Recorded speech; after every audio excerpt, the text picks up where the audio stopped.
Cupertino. Thanks for coming back to Yale again as our busy professor. I'd like to take a couple of moments just to celebrate another Yale alumnus, Dr. Rick Dean, who's stepped out in typical fashion, my professional partner for 25 years, and a man I affectionately think of as my older brother. There are 5 qualities about Rick Dean that I'd like to share with everyone. 1, his loyalty. When I came to New Haven in 1991 looking for a job, he and I did not hit it off. I believe the words that came out of his mouth were, "Who do you think you are, first round draft pick?" Clearly I wasn't. But since then, he's become my strongest advocate. Rick has demonstrated a fierce loyalty to me, his other partners, his colleagues, and Yale Urology for the past 45 years. 2, his integrity. When I joined Rick, as every resident knows going into private practice, there's a buy-in to become a partner. I'd hired a fancy lawyer to help review the numbers, but the bottom line was, he gave me a number and I was expected to pay it. One day, Rick came back from vacation and told me they overvalued my buy-in by $40,000. The only contract we ever had was a handshake. His work ethic, as you can see, it's impossible to find someone who works harder than Rick Dean. Clearly, he was trained in the era before the institution of the 80-hour work week. 4, his wisdom. Whenever I had a difficult clinical problem, he was the person I'd go to. In his career, there's nothing he hasn't seen, read, or heard about. And lastly, 5, his compassion. His patients really love him. I recently saw a patient of Rick's and apologized for not being able to fill the shoes of his doctor. The patient looked at me and said, "You know what I like about Dr. Dean? How many patients does he have? 15,000 folks? No matter how many patients he has, he always makes me feel like I'm his only patient." Hard to top that. So Rick, wherever you are, one of the best doctors I know, I salute your loyalty, your integrity, your hard work, your wisdom, and your compassion.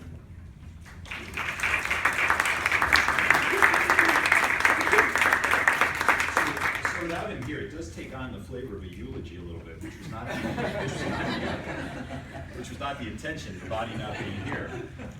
But I've had the pleasure of knowing Rick for 25 years as well, since I started the residency in 1991, and would obviously want to congratulate him on his retirement as well. But among my colleagues, I've had 2 things to share with Rick which are somewhat unique over the past 20 years, which I thought would lend a little bit of insight into Rick, and which will remain among my lasting memories. And I will stipulate right up front that Rick exceeds my efforts in either of these areas. The first is golf, and there is no finer experience in sports than to enjoy an afternoon of golf with Rick Dean. The fact that he's a consummate player goes without saying. His playing ability, his competitiveness, his work ethic, his attention to detail are beyond compare. However, his graciousness, his sportsmanship, his companionship, his love of a story well told make an afternoon of golf with Rick Dean more than just the trip out to play golf. I've shared memorable rounds across the country with Rick. They remain prized memories, regardless of how well, or more likely how poorly I've played. Those who know Rick know of his admiration for Ben Hogan, and for those who aren't golf savvy, a word about Hogan explains Rick's admiration. Ben Hogan was a great champion, one of the 5 players who has held all 4 major championships. However, Hogan was much more than that. He was and remains an iconic figure in golf and in sports. He was nicknamed the Hawk, and was the possessor of one of the greatest game faces in all of sports. Anyone who's spent a day in the office with Rick, when he has his game face on, understands the parallels. Hogan was a serious man, an intense man, very elegant in his dress, elegant in his behavior. He worked with extreme diligence in pursuit of, and many would say was the owner of, the perfect golf swing. When asked the secret to the perfect golf swing, he would only allude to the fact that the secret was buried in the dirt. Golf commentators believed that the secret being buried in the dirt meant that Hogan felt that perfection was buried in the dirt of the practice range, and that you could only find it by continuing to dig. No better metaphor could be made for Rick Dean on a larger level. Dedication to his craft, supreme preparation, and a willingness to work the problem for as long as it takes have characterized Rick's professional life even more so than his golf game. Rick Hogan would return your admiration. The second aspect that Rick and I have shared with Dr. Libertino is the benefit of a Georgetown, and most importantly, a Jesuit education. When I came here in 1991, Dr. Litton said, Georgetown, that's where Libertino went, that's where Dean went. And I swear that's true. While my time at Georgetown was perhaps more notably spent in pursuit of happy hour and Georgetown basketball, Rick provides better evidence that the Jesuit education can in fact sink in a bit more effectively. The Jesuit ideal is to equip a student with the ability to not just live an intellectual life, but to do so toward a greater purpose. The Jesuits teach that truth is discovered from rigorous and disciplined application of intellect. The ambition to achieve must be accompanied by a large heart. The talents and knowledge are gifts to be used to help others. The care and respect for the entire person is paramount, and that God can be discovered working in all things. Rick has checked all these boxes and lives by these ideals each day. I've often thought that Rick best demonstrates the idea of medicine as a true vocation, and not just as a profession, but a higher calling. He approaches the intellectual part of medicine with the intensity of a monk. Anybody who's seen him shuttered away in his office, his little cave, grinding away can appreciate that. But he treats his patients with the kind-heartedness and compassion of a parish priest. Our practice, his patients in Yale Urology are better for having been blessed by his vocation. Thanks, Rick, for all that you've done. Not many men will span Ben Hogan and St. Ignatius in one talk. You're a unique guy, and I'm proud to have been your partner.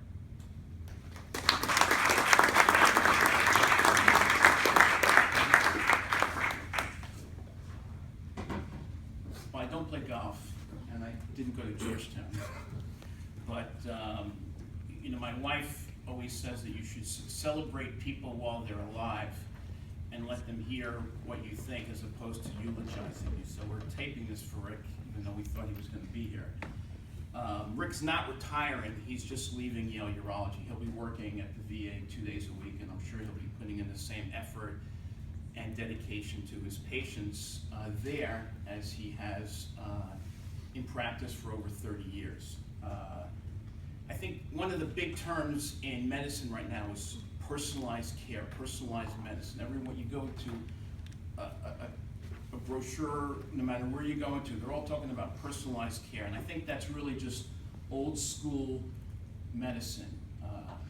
Rick Dean gave personalized care for over 30 years. He is the epitome of personalized care, and he has been devoted, he has been dedicated, and he has shown compassionate care for his patients over those periods of time. I mean, Tom and David have really expressed to you how he shares his innermost thoughts and how he really spends individual time with each one of his patients. And I think a lot of the young people in the room here, unfortunately, have not had the experience with meeting Rick or spending as much time with Rick because he has not been in the operating room over the last couple of years. But it's been our experience just working with him that he is really the model of a compassionate, dedicated, and devoted doctor.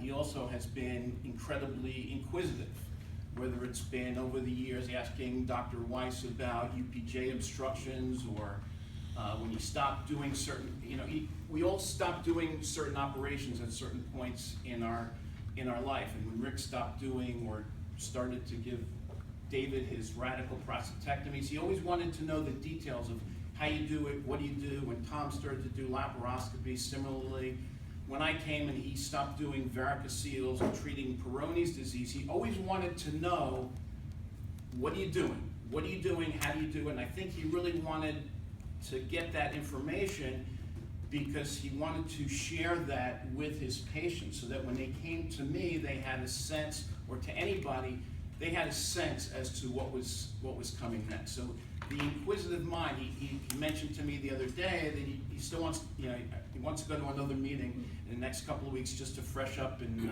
on new things going on. So I think really he's a role model for doctors, especially young doctors, and ones that haven't really had the opportunity to work with him, Those of us in the room that have known him for years, he really is a true model.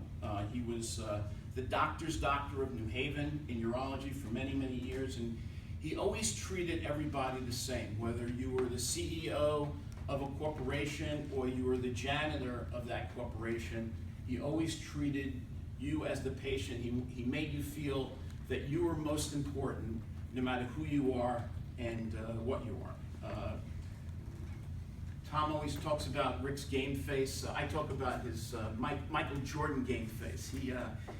He would roll up his sleeves, and when he was working, you kind of didn't have the flavor of who Rick really was because he was so focused on what he did, but he really cared about patients. So in honor of Rick Dean, the former members of the Urology Center have made a donation of $10,000 to Yale Urology. And what we'd like to do is give out a $1,000 scholarship per year over the next 10 years to a resident to use for either books or supplies or a meeting, whatever they would like. And ultimately, I haven't spoken to Peter about this, but we'd like to open this up to other people giving donations, whether it's staff or really his patients, if that's an option within the Yale system. So I'll read the award out loud. This will sit somewhere in the urology office. It says, Richard Dean Compassionate Care Award. This award is to be presented annually to the resident who best reflects the ideals of exceptionally devoted and compassionate patient care, which were exemplified by Dr. Dean throughout his career. And the first winner of this award is Nana Akachukwu.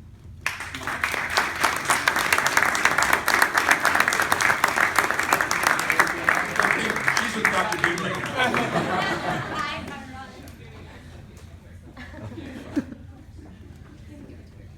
We'll give it to her tonight. Great. Thanks, guys.